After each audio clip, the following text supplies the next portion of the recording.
Hey everyone, welcome back to Stadium Stats. Today we're going to be taking a look at my Week 12 power rankings, and if you didn't tune into my last episode, this may seem new to you as I have always done my power rankings right after I've done my predictions. But starting this week, I'm going to be trying something new where I do them in two separate videos. So please let me know what you guys think of this new style. And once again, as I asked in every one of my recent videos, please go follow me on all of my new social media platforms. I've been uploading short form content on Instagram Reels, YouTube Shorts, TikTok, Twitter/X, and LinkedIn. So please go follow me on all of those, as well as follow me on my YouTube, Spotify, and Apple Podcast, where I will be uploading my 2 videos a week on my predictions, followed by a separate video now on the power rankings. So with all that out of the way, let's jump right into it. Coming in at my honorable mention spots, we've got a couple of them, and there's a seemingly predictable pattern here, and it's that these 3 teams that are in my honorable mentions are actually, ironically, unpredictable. The first one that we're going to be talking about is the Panthers, as their offense has been horribly unpredictable this year, as one week Bryce Young looks terrible, and then the next week he's throwing for 448 yards and setting a new franchise record for passing yards. It's very unclear what this offense is. Their run game wasn't going in the most recent week, but Bryce Young carried the team, whereas for most of the season, it's looked like Rico Dowdle has carried that offense. It's very unclear where they stand, what team's going to show up week to week, but they are winning games. They have a winning record. They have the pieces in place on both offense and defense to win games, and they continue to prove that they can win games. So they're coming in as my first honorable mention in at number 11. Tied for number 11, I've got the Jacksonville Jaguars, who are yet again a very inconsistent team. One week their offense shows up, the next week it doesn't. One week their defense shows up, the next week it doesn't. This most recent week against the Chargers, both actually showed up, and that has been a rarity for them this year, of having both their offense and defense show up. However, they have scored over 29 points in each of their last 3 games coming out of their bye, which is a lot better than they could have said previously. They did let up a huge comeback win to the Texans a few weeks ago, and that was a collapse on their defense's end, though. And so their defense has had some inconsistencies, too, as they, through the first few weeks, were leading the league in takeaways and haven't really had that impressive of a defense ever since, up until this Chargers game where they completely shut the Chargers down. The Chargers were only able to score 6 points against this defense, and so they show that they have a really high ceiling on both offense and defense. They can win games even with their offensive weapons in Brian Thomas Jr. and, unfortunately, Travis Hunter now being out for season, both missing in that game. But there's no consistency to this team either, and for that reason, they're an honorable mention. And my last honorable mention is going to be the Kansas City Chiefs, who can never truly be counted out. They're not winning games nearly as easily as they have in the past, as last year they were 12-0 in one-score games, and this year they're 0-5 in one-score games and have lost only in one-score games. It has not been the typical Chiefs season that we've come to know, where they're coming away with lucky victories that may or may not have come away with if they were another team, coached by different players, and ran by a different quarterback. However, Patrick Mahomes has looked more human this year, as he has been sacked on a lot more plays, he's turning the ball over more frequently, and just doesn't look as clutch as he once has. That's not to say that he's playing poorly, because he most certainly is not, and he is playing very well. He's just getting sacked at a much higher rate, and it seems like this team cannot avoid a lot of the flaws that they were able to avoid in years past and come away with only clutch, really close victories. So that all being said, you can't ever count the Chiefs out. If they make the playoffs, which right now they're not in the playoffs, but if they make the playoffs, you really can't count them out as they have the most experience in the playoffs. So I'm putting them in as an honorable mention. If they make the playoffs, I think they will make a run, but it's hard to say if they'll make the playoffs at the current rate they're going. Moving over to my top 10, though. At number 10, I have a tie between 2 division rivals, the Lions and the Packers, who have both shown up on certain weeks and both disappeared on other weeks. They both seemingly disappeared against the Eagles, who do have an incredible defense, and that cannot be understated, as the Eagles' defense is one of the best units in the entire league, and that is partly why the Packers only scored 7 points and the Lions only scored 9.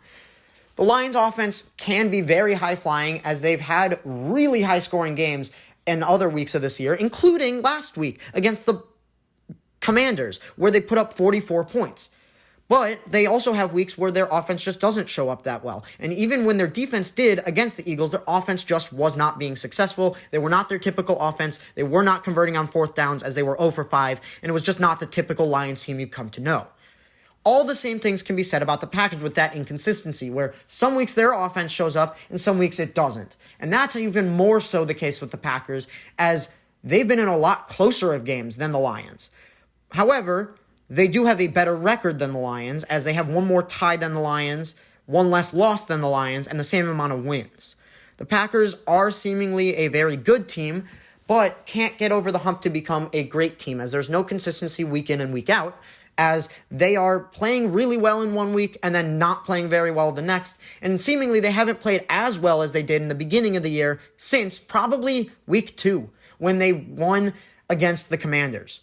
Since then, they've had some ties, they've had some losses, they've had some close wins, but nothing blowing anyone out of the water. And for that reason, both of these teams fall to number 10, as they are second and third in their respective division, and there's not a lot of consistency on offense.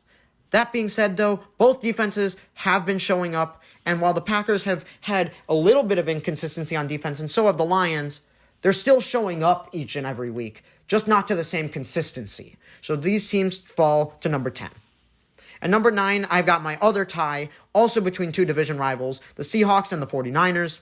The Seahawks, their inconsistency this year has been their pass game, as Sam Darnold has had some really high highs. Jackson Smith-Njigba has been an amazing receiver. Their whole offense has looked really good in certain weeks, and they were even able to be in a game where they threw 4 interceptions. However, that is their problem, is their turnovers, as Sam Darnold has had a turnover problem week in and week out over the past couple weeks, especially against the Rams, where he threw 4 turnovers and had 4 interceptions. That was a really poor performance by Sam Darnold, and it showed the flaw that this team can have, which is that they don't always show up the same week in and week out on offense.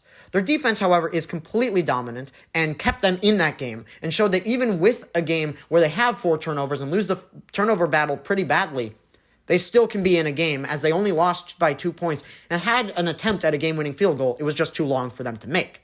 The 49ers also fall into this spot, as they had their first dominant win this past week against a division rival in the Cardinals, where they had everyone returning healthy on offense, and Brock Purdy's return really seemed to help this team. Ricky Pearsall didn't make a huge impact in the stat sheet, but having him back did deter the defense from focusing in on other weapons. So it was good to have that full offense back and healthy, and it really seemed like they were in a rhythm, as Brock Purdy threw for over 200 passing yards and 3 touchdowns. They were the most efficient they've been, and they scored the most points they've scored all year. So everybody saying that there's been a quarterback controversy for the San Francisco 49ers clearly has not given Brock Purdy a chance to speak back on that, as he immediately disproved all of those thoughts, as Mac Jones is just a backup to Brock Purdy. Mac Jones has played really well in that backup role and has showed that they can win even with a backup quarterback. But Brock Purdy brings a certain level of efficiency to this offense we had not seen up until this past week, and it was really good to see that whole offense healthy. The fall of the 49ers has been their defense, and while they were able to hold up very well against the Cardinals and not only let up 22 points, the Cardinals did still have an all-time NFL record of completions by Jacoby Brissett, who threw for 47 completions on 57 pass attempts. Even with that, though, only scoring 22 points is a pretty good effort by the 49ers defense to have let up over 450 passing yards and 47 completions and still only let up 22 points. This 49ers defense has stepped up with a bunch of young players, and that's the big problem, is can they continue to hold up against really good teams that aren't the Cardinals, that realistically, without Fred Warner and Nick Bosa, how well can they hold up against good teams? It hasn't seemingly been that great, as they got destroyed by the Rams the week before on defense. But now, having their whole offense healthy, maybe their offense can put up enough points to keep them in games. At number 8, I've got the Bills. They've also been an inconsistent team, but their biggest problem is their run defense. Their run defense has not looked good throughout most of this year. They let up a ton of yards to Sean Tucker, of all players, a third-string running back by the Buccaneers, and they're letting teams stay in games through their offenses. The Bills' offense, though, is really good.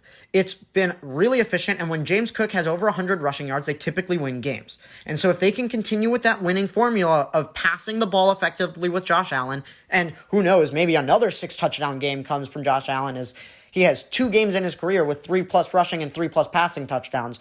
Only player to ever do that more than once, and only the 3rd time it's ever happened in NFL history, 2 of which were Josh Allen. They have an unreal potential on offense. They did sit Keon Coleman due to a coach's decision, as he seemingly missed or was late to a practice, and they benched him for it. That didn't really seem to influence this offense very much, as he has not been a huge boost to this offense like they thought that he would be entering his sophomore year in the NFL. The Bills have a lot of potential on offense. They just need to fix up their run defense and see if they can start taking down teams through their defense as opposed to being every game in a shootout. However, I do still have the Bills at 8 because of their offensive firepower and because their defense has been improving week in and week out in the pass game, just not in the run game.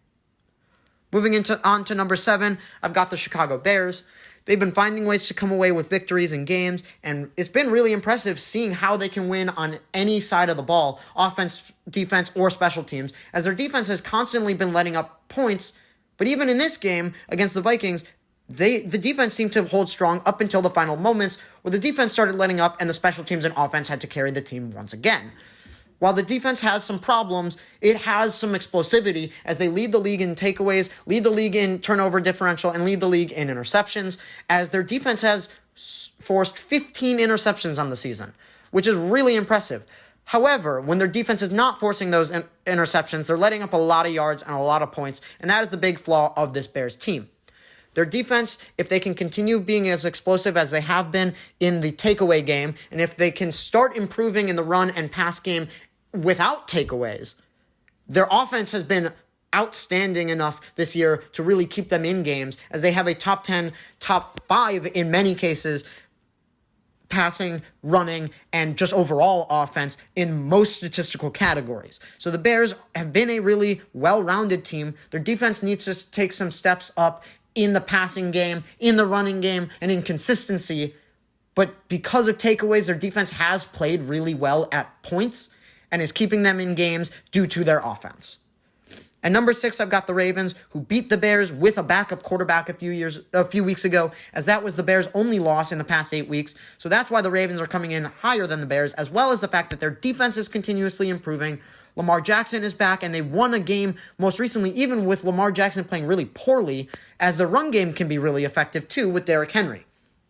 They seemingly are finding new ways to win, new powerful strategies for that team each and every week, as it's really hard to take down Derrick Henry, Lamar Jackson, and all the weapons on that offense, while also accounting for all the different players on that defense that are really special players.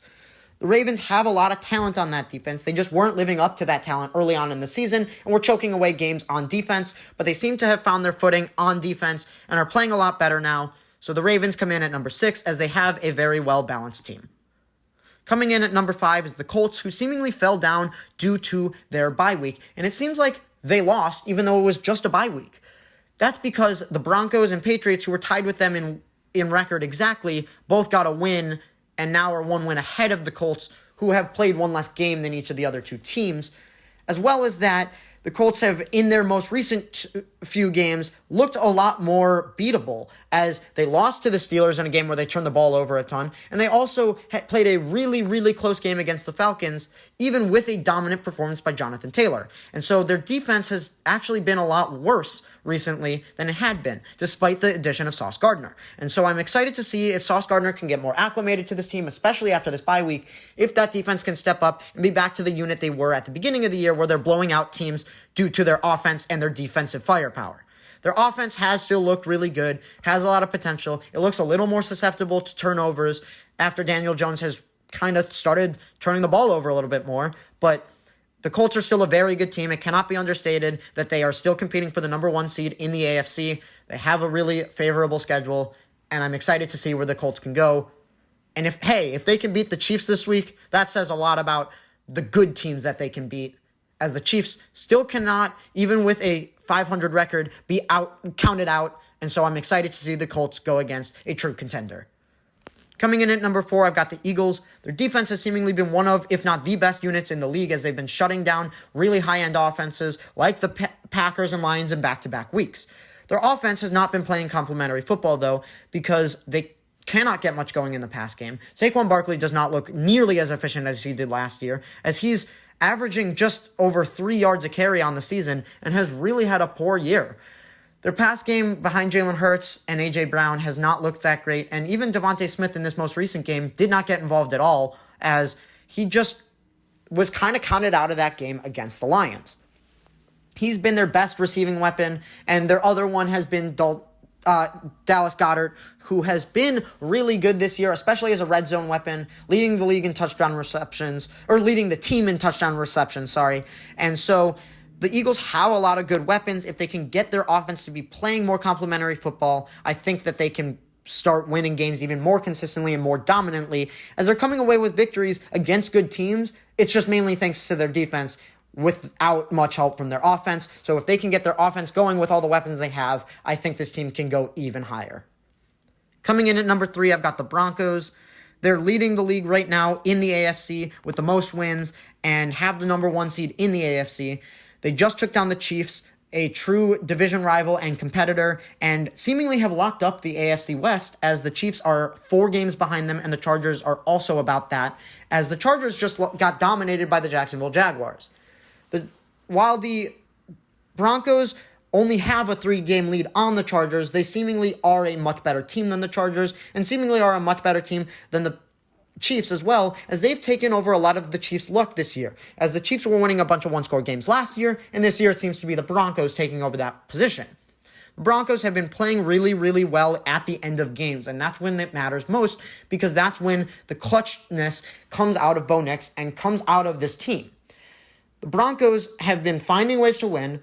Their defense is one of the best, if not the best unit in the entire league. They lead the league in sacks, and they're shutting down teams' opposing offenses and finding ways to keep in the game with their own offense firing back towards the end of games.